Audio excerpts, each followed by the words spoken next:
இன்றைக்கி நம்ம வந்துட்டு ஜாகிரஃபிலேருந்து நான் நோட்ஸ் எடுத்திருக்கேன். நோட்ஸ் வந்துட்டு இந்த மாதிரி பேப்பரில் எடுத்திருக்கேன். எதுக்காக இந்த மாதிரி பேப்பர்னால், இந்த மாதிரி நோட்லேயும் எழுதுவேன். நோட்டில் வந்துட்டு ஒரு 4-5 தடவை படித்ததுக்கப்புறம் நோட்டில் வந்துட்டு தெளிவாக இன்னும் கொஞ்சம் நல்லா எழுதலாம். ஆனால் வந்துட்டு இந்த மாதிரி ஒரு பேப்பரில் எழுதி பின் பண்ணி வச்சுட்டோன்னா நம்ம எங்கே இருந்தாலுமே அடிக்கடி பார்க்குறதுக்கு ஈஸியாக இருக்கும்.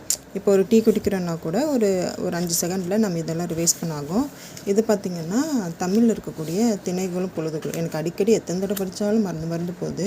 அதனால் வந்துட்டு இப்படி எழுத கிச்சன்லேயும் ஒட்டி வச்சுருக்கேன். மேக்ஸிமம் செவத்துலேயும் ஒட்டி வச்சுருப்பேன். இங்கே பார்த்திங்கன்னா இருக்கும். ஸோ இந்த மாதிரி வந்துட்டு ஒட்டி தான் வச்சுருப்பேன். இதெல்லாம் வந்துட்டு சிலபஸ் இப்படி ஒட்டி வச்சுருக்கேன். ஸோ அதனால் என்ன பண்ணுறேன்னா, எனக்கு டக்குன்னு ரிவைஸ் பண்ணுறதுக்கு என்ன தான் ஃபோனில் இருக்கா அப்படி இப்படி இருந்தாலும் நமக்கு டிஸ்ட்ராக்ஷன் ஆகும். ஸோ இந்த மாதிரி பேப்பரில் எழுதிக்கிட்டேன். இது வந்துட்டு 10th ஜாகிரஃபியில் இருக்கக்கூடிய ஃபஸ்ட்டு லெசனு. ஃபுல்லாக வந்துட்டு 4 பக்கத்தில் எனக்கு மேக்ஸிமம் கவர் ஆகிடுச்சு. ஸோ இந்த மாதிரி எடுத்தோன்னா நமக்கு குட்டி குட்டியாக அடிக்கடி ரிவைஸ் பண்ணுறதுக்கு ரொம்ப யூஸ்ஃபுல்லாக இருக்கும். நான் இப்போ ரீசெண்டாக கற்றுக்கிட்டது ரிவிஷன் பண்ணுறதை விட ரீகால் பண்ணணும். அதாவது படிச்சுட்டு இந்த புக்கை மூடி வச்சுட்டு நம்மளால் எவ்வளோ சொல்ல முடியுது அப்படி சொல்லிட்டு நம்ம பார்க்கணும். அதில் வந்துட்டு எனக்கு இது ரொம்ப ஹெல்ப்ஃபுல்லாக இருக்குது. இப்போ ஏதாவது நம்ம சின்ன வயசுலலாம் படிக்கும்போது மறந்து போச்சுன்னா டக்குன்னு புக்கை திருப்பி பார்ப்போம் இல்லையா?